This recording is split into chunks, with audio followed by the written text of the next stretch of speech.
Hi. I want to talk about something really quick that's really important. I speak a lot and I'm very involved with child rescue. You know, kids that are victims of human trafficking, sextortion, kidnapping, kids that have initially run away from home for, various reasons, but they get caught up in sex trafficking and prostitution.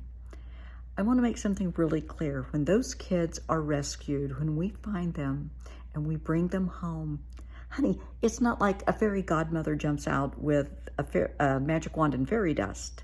Quite the opposite.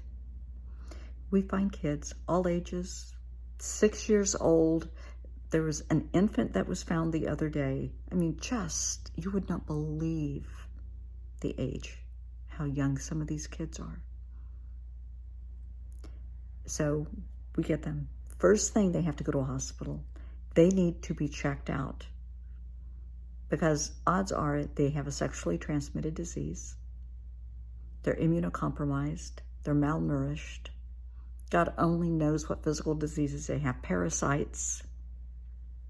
You just would not believe broken bones that aren't set properly, injuries, serious injuries that were never treated from beatings. It's horrible. It is absolutely horrible. Once we get that under control, well, physical wounds are easier to heal than the mental and emotional wounds. So then the child and the family need to enter into counseling long term. This isn't going to go away in 2 weeks. This is some long-term stuff. And it's not pretty. I want you to look at it from the child's perspective first. So you have a child, and it could be anywhere from age 6 to age 20. They've been rescued. They're scared, they're tired, they have been through a living hell. And now they have to come home. They're worried about being judged. They judge themselves every day. Maybe they ran away and they blamed themselves for being in the situation. Maybe they were sextorted, maybe they were kidnapped. That happens all the time. But they're going to blame themselves. They're going to judge themselves. They're afraid mom and dad and siblings and everybody else will be judging them too. They know it's human nature to say, what happened? Tell me what it's really like. Oh, you can tell me. I won't say anything. What'd they do to you? They don't want to relive that over and over and over. It's humiliating. It's just reopening a wound over and over and over. They're going to have nightmares. They're going to have night traumas. They're going to have panic attacks. PTSD is guaranteed for these kids. It's coming home is its own little nightmare. So we want to make sure they are welcomed home into loving arms. We talk to families. That can be scary because the child that left is not the same child they're getting back. This child has been through multiple beatings, rapes, torture, horrible situations. They may have been starved. Who knows? That's not the same child that left their house. This child isn't going to come back smiling and happy and, sitting in their bedroom on the phone with their friends and being silly and goofy. Those days are gone for a long time. So I don't want the families to have expectations that aren't going to be met. Many times the family thinks, okay, we have her back. Everything's going to be just like it used to be. Honey, it's not. It's not the same child. You're going to have to give this child time to heal. They are going to have episodes of lashing out just because they're scared. They're having the panic attacks, emotions coming up they didn't even know they felt. They have been so shut down to survive for so long, things are going to start bubbling up. And that can be very frightening for them and for people around them. It's not that they're violent. They can be, but it's just emotionally frightening. Things that they had blocked, things that they don't want to remember, they're going to start remembering. And it's hard for the family. It's hard for mom and dad to sit there with their child that they love more than anything and know they can't get through to them right now. We're just going to have to go through the counseling and let nature take its course. We're going to heal. And healing can be ugly and painful and lots of tears. But that's part of the healing process.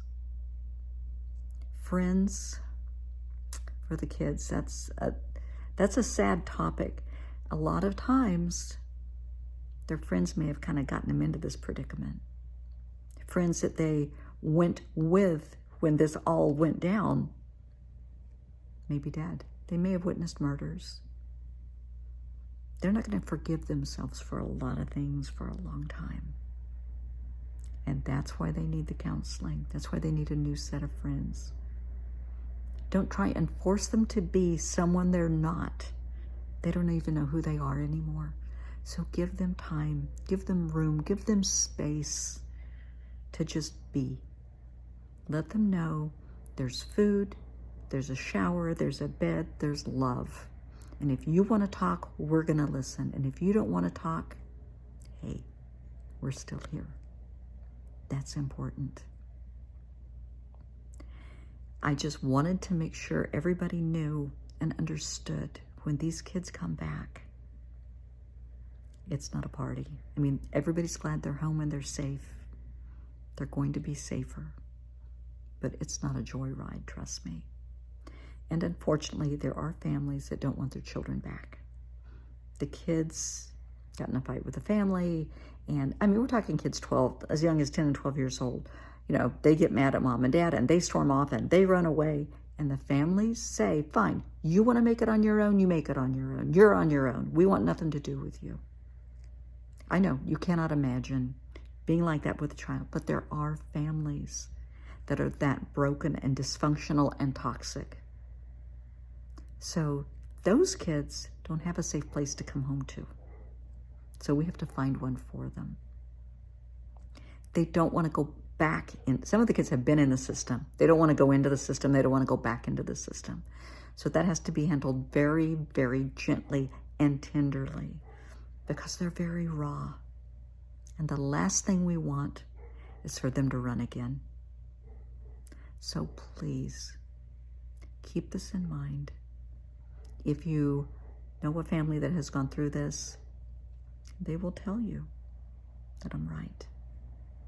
If you know a family that needs some help, please urge them to get family counseling. It's a family issue.